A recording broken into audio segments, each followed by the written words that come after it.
I think this movie was made on a dare. The director had this terrifying concept given to him on a silver platter, and someone must have come up to him saying, "Take this and do everything in your power to make it not scary."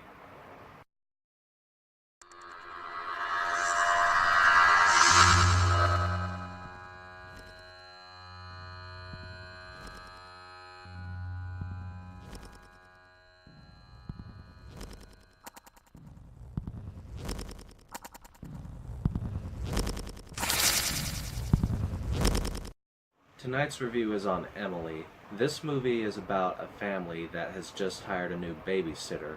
Soon after the parents leave her alone with the kids, she starts acting pretty odd, and it becomes apparent that she might not be the right person for the job.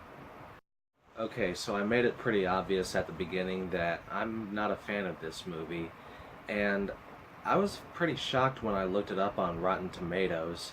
I read through some of the reviews on there, and the general consensus seems to be that even though Emily is heavily flawed, most critics found it just okay enough to give it a passing grade. There's even one review which says you can't do much worse than Emily, and that somehow counts as a positive. And in the end, it got enough of these barely passing reviews to bump it up to a 93%. Seriously. At the end of the day, though, it's all a matter of opinion. Emily got enough D's and C's to graduate, but how do I feel about this movie? I'll start with the positives. Again, I do really like the concept of this movie. The idea of putting your children into the hands of a new sitter is scary enough, and the way that this woman came into the position of babysitter is actually fairly believable. Any parent who watches this movie is most likely going to end up extremely paranoid about who watches their kids.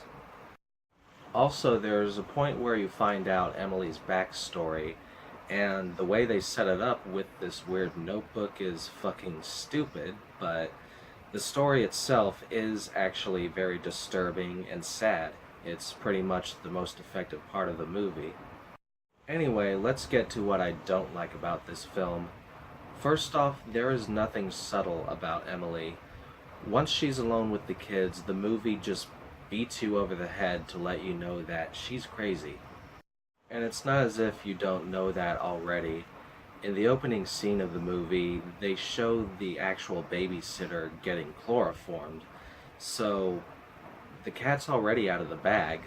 When the audience already knows something that the characters don't, that's a perfect formula for building tension, but now let's just avoid being suspenseful and have the babysitter do a bunch of crazy shit.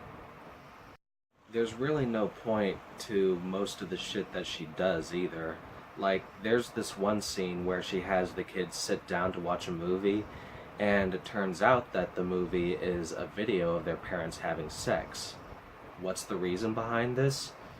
Oh yeah, because she's crazy. That's a thing crazy people do. Crazy, crazy, crazy. And I'll admit the acting is fine for the most part, the only exception being the youngest brother.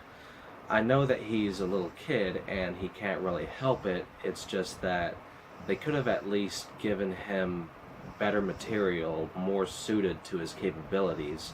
Like, there's a scene in the movie where he's trying to comfort his older sister and he's saying all of these really sweet words to her, but there's zero conviction behind it. He just sounds like a little kid saying a bunch of stuff that his parents might have said at some point, and instead of coming off as touching, it's just annoying.